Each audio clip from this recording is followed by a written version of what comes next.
ছুটির দিনে ব্যবসায়ীদের টার্গেট করে রাজধানীতে দিনে দুপুরে ডাকাতি করে আসছিল একটি চক্র। নগদ টাকা সহ কোনো ব্যবসায়ী এক স্থান থেকে অন্য স্থানে যাওয়ার পথে ধাক্কা দিয়ে দ্বন্দ্বে জড়াতো চক্রটি। এ সময় আশেপাশে উৎপেতে থাকা চক্রের আরও সদস্য ধাক্কা দেওয়ার অভিযোগ তুলে মারধর করে ভুক্তভোগীদের কাছ থেকে টাকা ছিনিয়ে নিত। গত বুধবার ডিএনপি মিডিয়া সেন্টারে লালবাগ বিভাগের উপকমিশনার মশিউর রহমান এ তথ্য জানান। সম্প্রতি চট্টগ্রাম ও খুলনায় ধারাবাহিক অভিযান চালিয়ে ওই চক্রের ৩ সদস্যকে গ্রেফতার করেছে পুলিশ। গ্রেফতারকৃত ব্যক্তিরা হল খোকন দাস ওরফে বাইল্লা খোকন, রেজাউল করিম ও কামাল হোসেন। তাদের কাছ থেকে নগদ ৯ লাখ টাকা উদ্ধার করা হয়েছে। মশিউর রহমান বলেন, গত ২৬শে এপ্রিল পুরান ঢাকার কদমতলী খেজুরের গলি থেকে ৭০ লাখ টাকা সহ তাঁতীবাজারের উদ্দেশ্যে পায়ে হেঁটে রওনা দেন মা বুলিয়ান অ্যান্ড সিলভার জুয়েলার্সের কর্মচারী মহিউদ্দিন। ইসলামপুরের নবনারায়ণ লেনের প্রবেশমুখে পৌঁছালে একজন তাকে ধাক্কা দিয়ে উল্টো অভিযোগ করে, ধাক্কা দিলে কেন? এ সময় মহিউদ্দিন ক্ষমা চেয়ে চলে যেতে চাইলে আশেপাশে পেতে থাকা আরও ৭ থেকে ৮ জন ধাক্কা দেওয়ার অভিযোগ তুলে তাকে কিলঘুষি মারতে থাকে। এক পর্যায়ে তার চোখে আঙ্গুল দিয়ে গুল লাগিয়ে দেয় এবং টাকার ব্যাগ ছিনিয়ে নিয়ে পালিয়ে যায়। ডিবি লালবাগ বিভাগের উপকমিশনার বলেন, এ ঘটনায় গত ২৭শে এপ্রিল জুয়েলার্সের মালিক আকিদুল ইসলামের অভিযোগের পরিপ্রেক্ষিতে থানায় একটি ডাকাতি মামলা হয়। মামলার সূত্র ধরে ঢাকা মহানগর গোয়েন্দা পুলিশ ছায়া তদন্ত শুরু করে। এক পর্যায়ে থানা পুলিশ ও ডিবি পুলিশের তদন্তে ওই ৩ জনকে শনাক্ত করা হয়।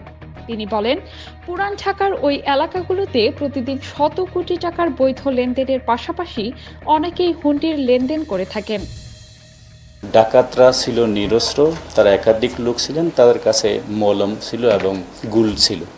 তারা ডাকাতি কাজে কিছু বাটন ফোন ব্যবহার করেছে এবং ডাকাতি কাজ সংগঠিত হওয়ার পরে কোনো মোবাইল বুড়িগঙ্গা এবং অন্যান্য নদীতে ফেলে দিয়ে তারা টেকনোলজিক্যালি সম্পূর্ণ ডিসকানেক্টেড থাকার চেষ্টা করেছে। সেই কারণেই ডাকাতদেরকে গ্রেপ্তার করা এবং বেশি পরিমাণের লুণ্ঠিত ডাকাতির টাকাগুলোকে উদ্ধার করতে আমাদের অনেক সময় লেগে গেছে।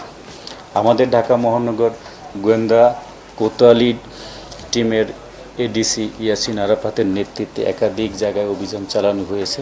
আমরা অভিযান চালিয়েছি চট্টগ্রামে, আমরা অভিযান চালিয়েছি খুলনাতে এবং বিভিন্ন জায়গায় অভিযান চালিয়ে আমরা ৩ জন ডাকাত সর্দারকে গ্রেপ্তার করেছি। একজনের নাম বাইল্লা খোকন, সে পুরাতন ঢাকায় ব্যবসা করতে একটা সময়, এর অলিগুলি সবগুলো জানে এবং কোন জায়গায় কোন ব্যবসায়ীরা কখন কিভাবে টাকা নেয় সেগুলো সে অবজারভেশন করে তার লোককে দিয়ে। সে হলো এই পুরো কাজটার পরিকল্পনাকারী।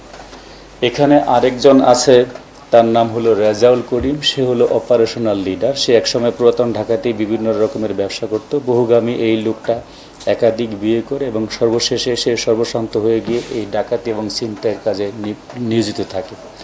আমরা আরেকজন যাকে গ্রেপ্তার করেছি, ওর নাম হলো কামাল হোসেন, এ খুলনাতে থাকে। বিভিন্ন সময় সে হলো বিভিন্ন পসরা ক্রয় বিক্রয়ের তালে থাকে এবং কোন ব্যবসায়ীর লোকেরা কিভাবে ব্যাগে করে টাকাগুলো নিয়ে থাকে সে এই বিষয়টাকে রেকি করে।